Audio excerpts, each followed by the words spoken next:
नमस्कार दोस्तों, जीएस वाणी में आप सभी का स्वागत है।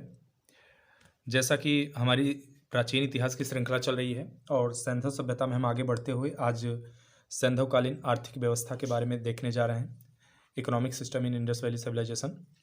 तो आज हम देखेंगे कि सैंधव सभ्यता का आर्थिक विकास कैसे हुआ, सैंधव सभ्यता आर्थिक रूप से सशक्त कैसे बनी, सैंधव व्यवस्था के जो अर्थव्यवस्था थी उसकी नींव कैसी थी, उसकी नींव में क्या था, किस तरह की व्यवस्था। जैसे हर किसी अर्थव्यवस्था के कुछ पिलर्स होते हैं, कुछ आधार स्तंभ होते हैं।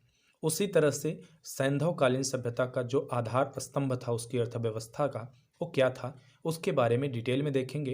कैसे व्यापारिक संबंध थे, व्यापार के माध्यम क्या थे, कहाँ कहाँ से व्यापार होते थे, आंतरिक व्यापार बाह्य व्यापार कैसा था, व्यापार में कौन सी पद्धति अपनाई जाती थी, मुद्रा का प्रचलन था या नहीं था, कौन सी वस्तुएं कहाँ से आयात निर्यात की जाती थी।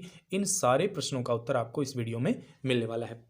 उसके साथ साथ एक चीज़ मैंने यहाँ पे एक्स्ट्रा आज ऐड करनी शुरू की है आज से, कि आज से आपको एक प्रश्न मिलेगा और उस प्रश्न का आप सभी को उत्तर देना है।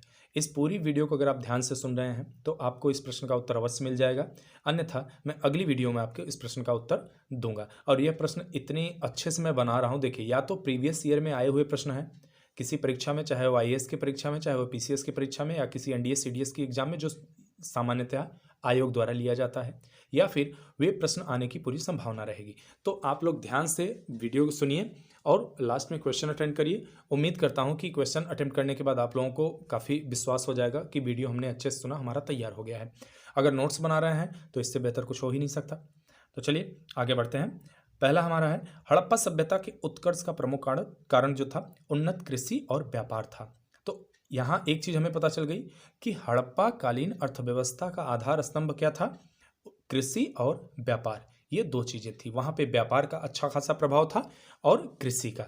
आज भी अगर देखिए तो किसी भी अर्थव्यवस्था में अगर व्यापार सर्वाधिक है तो वह अर्थव्यवस्था निरंतर रूप से आगे बढ़ती रहती है। चाहे वो भारत की अर्थव्यवस्था आप देख लीजिए, चाहे चाइना की अर्थव्यवस्था देख लीजिए, चाहे किसी और देश की अर्थव्यवस्था देख लीजिए, वर्तमान संदर्भ में भी वही मानदंड लागू होते हैं जो आज से 5000 साल पहले लागू हुए थे।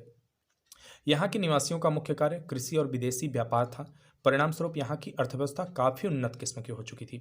नगरों में कृषि पदार्थों की आपूर्ति ग्रामीण क्षेत्रों से होती थी, इसलिए अन्नागार नदियों के किनारे बनाए गए थे। अब ये चीज थोड़ा जानने की आवश्यकता है, थोड़ा समझने की आवश्यकता है कि देखिए, ये केवल आज से 5000 साल पहले नहीं, जो बाजार के नियम थे, जो अर्थव्यवस्था विकास के नियम थे, वे आज भी लगभग उसी तरह बने हुए हैं। आज भी आप देखिए, जो भी बंदरगाह होते हैं, सामान्यतः बंदरगाह शहर होता है काफ़ी विकसित होता है, और किसी भी देश की विकास के लिए, व्यापार के विकास के लिए बंदरगाह का होना अत्यावश्यक माना जाता है।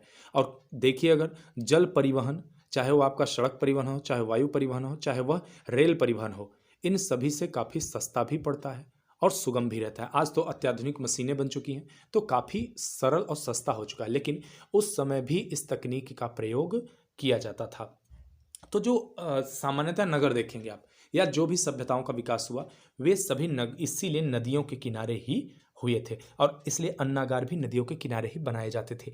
ये क्या होते थे, यहाँ पे स्टोर वगैरह होता था, लोडिंग अनलोडिंग का काम हुआ था।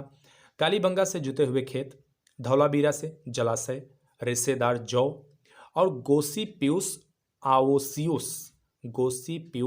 आवोसियुस इस एक प्रकार का बीज है, इसकी प्रजाति है, यह कपास की संकर प्रजाति का, देखिए हाइब्रिड उस समय भी था, इसका साक्ष्य मिला है। तो ये क्या था, इस संकर किस्म का, संकर मतलब क्या होगा, मिश्रित हुआ, दो प्रजातियों को मिला के तैयार किया गया बीज। तो ये क्या था, ऐसा कपास था जिसका उत्पादन काफी अच्छा उच्च कोटि का माना जाता था। तो इस प्रकार का कपास लोथल और रंगपुर से धान की भूसी के साक्ष्य, ये सारी बातें, ये सारे साक्ष्य इस बात का प्रमाण देते हैं कि तात्कालिक परिस्थिति में उस समय आसपास समय में जो आसपास और भी अर्थव्यवस्थाएं थी या सभ्यताएं थी, उनके मुकाबले हड़प्पा सभ्यता काफी विकसित थी। कृषि के सुविकसित होने के साथ ही पशुपालन को प्रोत्साहन मिला उस समय। देखिए, कृषि और पशुपालन ये दोनों एक दूसरे की कहा जाए तो पूरक हैं। जैसे अगर आज हम आधुनिक तकनीक निकाल दें, अगर आज से ठीक 50 साल पहले चला जाए या फिर 30 साल पहले जाइए, ज़्यादा नहीं, जब ट्रैक्टर इतने ज़्यादा नहीं होते थे, आधुनिक मशीनें इतनी ज़्यादा नहीं होती थी, पारंपरिक कृषि होती थी, उसमें पशुबल का बहुत महत्व होता था। और अगर आप थोड़ा और पीछे जाइए, जैसे अगर हम प्राचीन इतिहास में जब आगे बढ़ेंगे तो वहाँ 6ठी शताब्दी ईसा पूर्व में देखेंगे, जैन बौद्ध धर्म का विकास जब होता है तो वहाँ पे पशु बलि प्रथा पे बहुत तेजी से रोक लगाई जाती है। क्यों रोक लगाई जाती है? कृषि अवनति अवस्था में जा रही थी। क्यों? क्योंकि पशुओं पर ही तो आधारित कृषि होती थी और बलि व्यवस्था के द्वारा क्या होता था, पशुओं को ही मार दिया जा रहा था। तो कहीं ना कहीं कृषि में पशुपालन का बड़ा महत्व था। लेकिन यहाँ एक खास बात देखने को मिलती है, बैल का बड़ा महत्व है। आप इस बात को नोटिस कर लीजिए कि बैल का बड़ा महत्व दिखने वाला है, और वो कैसे, उसके भी साक्ष्य मिले हैं। यही हवाई बातें नहीं है। कृषि उत्पादन, व्यापार, परिवहन में इनका महत्वपूर्ण योगदान होता था पशुओं का। कुबड़ वाले बैल के साक्ष्य शहर और गांव दोनों से प्राप्त होते हैं। इनकी हड्डियां दोनों जगह से। अब कुबड़ वाला बैल का क्या मतलब? जैसे देखिए, आप अगर सामान्य रूप से भी बैल देखते होंगे, जो कुबड़ वाले बैल होते हैं तो बहुत ही ताकतवर होते हैं। तो उनका इस्तेमाल सामान्यतया होता था बोझा ढोने में, व्यापार के लिए, परिवहन के लिए इस्तेमाल किया जाता था। इसकी व्यावसायिक महत्व ने इसे इस काल में पूजनीय बना दिया। अब देखिए, ये सामान्य सी बात है कि कहा भी जाता है समर्थ को नहीं दोष गोसाई।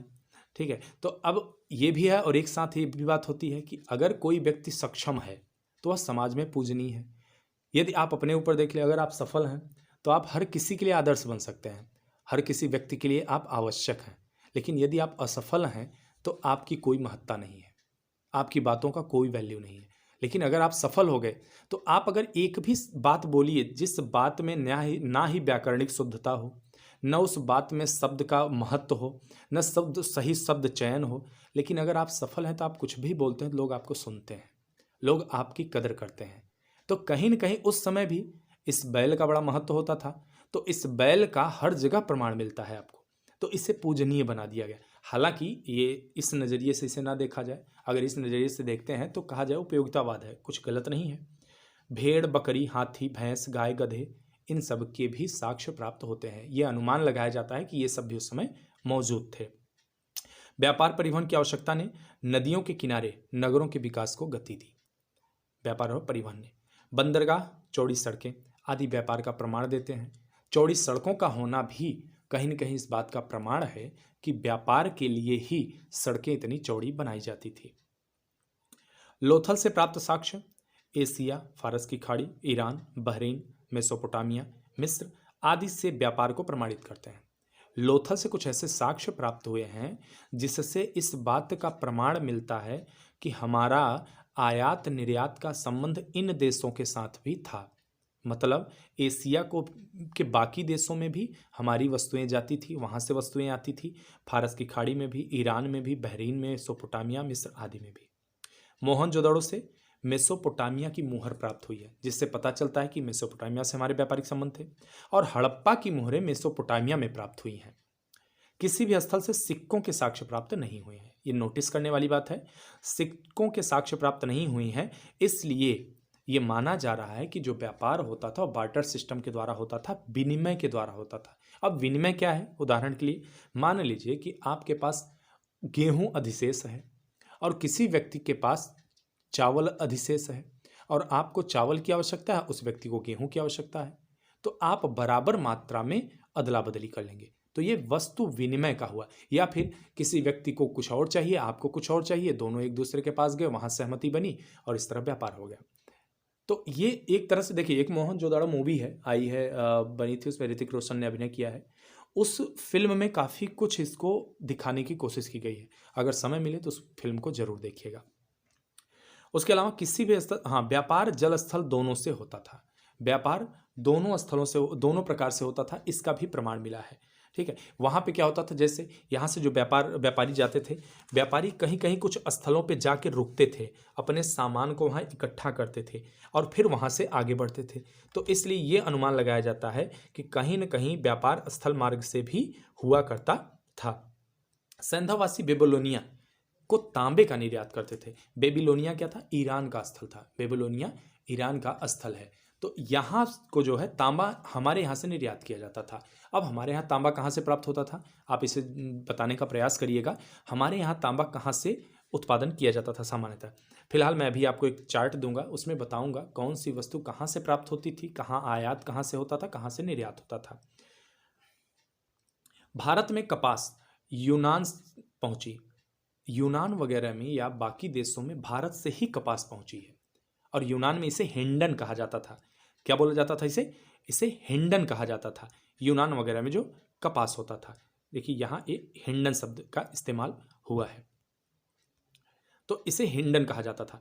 यहाँ कपास की खेती, हमारे यहाँ जो सिंधु सभ्यता में था, कपास की खेती 3000 ईस्वी पूर्व प्रारंभ हुआ था, जबकि मिस्र में इसकी खेती 2500 ईस्वी पूर्व प्रारंभ हुई थी। तो हमारे यहाँ कपास का उत्पादन काफी समय से हो रहा था। और देखिए एक चीज और आप ध्यान दीजिए, 17वीं शताब्दी में अगर हम देखते हैं अंग्रेजों के आने से पहले, भारत का जो विश्व व्यापार में हिस्सेदारी थी वो आपका लगभग मान के चलिए कि 15% 16% से ऊपर होती थी भारत की हिस्सेदारी विश्व व्यापार में। लेकिन अंग्रेजों के आने के बाद और आज भी देखा जाए तो विश्व व्यापार में हमारी 1% से भी अधिक योगदान नहीं है, 1% से भी कम है विश्व व्यापार में। तो सोचिए उस समय हमारी काफी उन्नत व्यवस्था हुआ करती थी।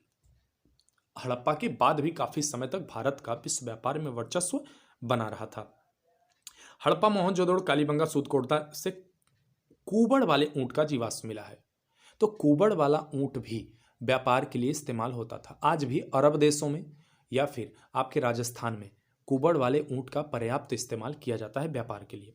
वस्त्र उद्योग काफी विकसित था, वस्त्र उद्योग काफी विकसित अवस्था में था। हमारे यहाँ के वस्त्र काफी विश्व में काफी स्थानों पर जाया करते थे और यह बहुत समय तक जारी रहा, अंग्रेजों के आगमन से पहले तक।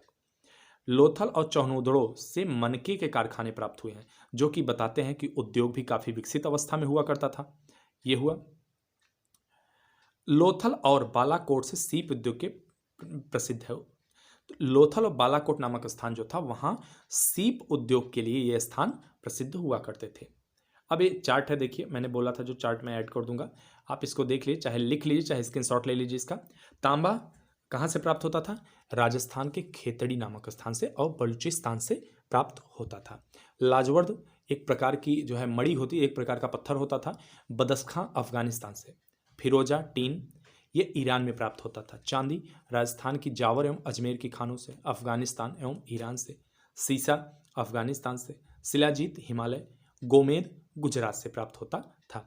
इसके अलावा जैसे सैंधव निवासी आयात करते थे सोना, सोना कहाँ से आयात करते थे? अफगानिस्तान, ईरान और दक्षिण भारत से ये आयात करते थे। टीन ईरान अफगानिस्तान से, चांदी ईरान मेसोपोटामिया से, लाजवर्द मणि बदस्खां बताया ही, तांबा खेतड़ी ये बता चुका हूँ, कीमती पत्थर बलूचिस्तान राजस्थान से, फिरोजा ईरान से, सेलखड़ी ईरान से। तो ये आपको बता दिया, आप चाहे तो नोट कर लीजिए या बार बार सुन लीजिए, स्क्रीनशॉट ले लीजिए इसकी। उसके बाद लोथल और, यहाँ ध्यान दीजिएगा, लोथल और मोहनजोदड़ो से हाथी के दांत के बने तराजू के पलड़े मिले हैं, ये महत्वपूर्ण हो जाता है। उनके बाट जो होते थे मुख्यतः घनाकार होते थे, घन के आकार के होते थे, जबकि कुछ बेलनाकार भी होते थे, ढोलकाकार भी होते थे और वर्तुलाकार भी होते थे। ये हुआ। अब यहाँ एक चीज जो उनके बाट थे, याद रखिएगा कि ये क्या होते थे कि जो 16 के गुणांक में होते थे सामान्यतः, ये क्या होते थे? 16 के गुणांक में पाए जाते थे इनके बाट। और सारगोन युगीन सुमेरियन, सारगोन शासक था, उसके समय क्या था? सारगोन युगीन सुमेरियन अभिलेख में, सुमेरियन से अभिलेख में मेलुहा शब्द का प्रयोग हुआ है। मेलुहा शब्द का, यह यूपीएससी 2018-17 या 18 में प्रश्न पूछा गया है प्रीलिम्स में कि मेलुहा शब्द का प्रयोग किसके लिए किया गया है। ठीक है, तो यह सिंध क्षेत्र के लिए, जो हड़प्पा क्षेत्र है आपका, इसके लिए मेलुहा शब्द का प्रयोग किया गया है। और यहाँ से हमें व्यापारिक संबंध होने के भी प्रमाण मिलते हैं। मतलब सुमेरियन सभ्यता का मेलुहा से व्यापारिक संबंध था और मेलुहा हमारे यहाँ के लिए इस्तेमाल शब्द हुआ, यानी कि हमारे सिंध के लिए इस्तेमाल किया गया है मेलुहा शब्द। उसके बाद और हाँ, दिलमुन शब्द इस्तेमाल हुआ है। दिलमुन फारस की खाड़ी बहरीन के लिए इस्तेमाल होता था। उसके अलावा यहां देखते हैं, लोथल से एक मम्मी की आकृति से ज्ञात होता है कि मिस्र के साथ भी अच्छे संबंध थे। जो लोथल नामक बंदरगाह है गुजरात में, वहां पर एक मम्मी मिली है। मम्मी क्या होती थी? देखिए होता क्या था दरअसल, जब मिस्र वगैरह में ऐसा उस समय जो है प्रथा थी वहाँ पे कि जब लोग मृत हो जाते थे, मृत्यु को प्राप्त हो जाते थे, तो उनका मानना था कि जीवन इसके बाद भी होता है। तो वे क्या करते थे कि शव को, मान लीजिए कोई शव होता था, तो शव को ये लपेट देते थे, विशेष लेप लगा के और कपड़े में पूरी तरह लपेट के बांध देते थे, जिससे कि शव संरक्षित रहे। और उसमें मतलब ऐसे प्रकार के केमिकल का इस्तेमाल होता था कि लाखों सालों बाद भी वह शव बहुत ज़्यादा क्षरण नहीं होता था उस शव का।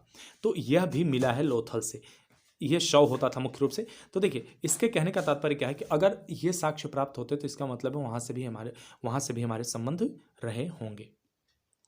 उसके बाद आगे देखते हैं, मूर्तियां बनाने की कला भी काफ़ी प्रसिद्ध थी। धातु मूर्तियां लुप्त मोम या मधुच्छिष्ट विधि द्वारा बनाई जाती थी।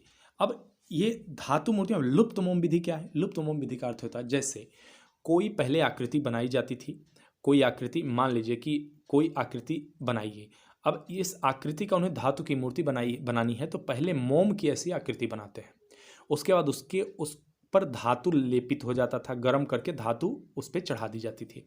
उसके बाद उसे इतना थोड़ी सी गर्मी दी जाती थी, जब उतनी गर्मी दी जाती थी कहीं एक स्पेस बनाया जाता था एग्जिट करने के लिए, और वह मोम पिघल के बाहर आ जाता था और वह आकृति बन जाती थी, निर्माण हो। तो ये क्या है? लुप्त मोम विधि बना कहते थे इसे। और मधुच्छिष्ट विधि इसलिए कहा जाता है, मधु मीन्स मधुमक्खियाँ, और उनसे जो मोम प्राप्त होता था उन्हीं का इसमें इस्तेमाल होता था। उसके अलावा मोहरे सेलखड़ी की बनी होती थी, कभी कभी कांचली मिट्टी, चट, गोमेद आदि की भी बनी होती थी। अधिकांश मोहरे वर्गाकार, चौकोर, कुछ घनाकार, गोलाकार भी होती थी। मोहरों पर सर्वाधिक एक श्रृंगी बैल का अंकन मिलता है, उसके बाद कुबड़ वाले बैल का। तो यह हमारी वीडियो यहाँ पे समाप्त होती है। यह रहा आपके लिए एक प्रश्न, जो उम्मीद करता हूँ कि आप लोग इसका जवाब जरूर देंगे, और अगर आपने ध्यान से सुना है वीडियो तो आपको इसका जवाब मिल जाएगा, अन्यथा मैं अगली वीडियो में आपको जरूर दूंगा। और प्रयास करिए कि कमेंट बॉक्स में पूरे प्रश्न इस प्रश्न का उत्तर जरूर दीजिए। ये प्रश्न है, गोसिपियुस ओवसियस है क्या है? एक कपास की प्रजाति, एक धान की प्रजाति, एक व्यापारी वर्ग, ईरान की नाव। तो यह हमारी वीडियो यहाँ पे समाप्त हो रही। उम्मीद करता हूँ आप लोग इस प्रश्न का उत्तर जरूर दीजिएगा।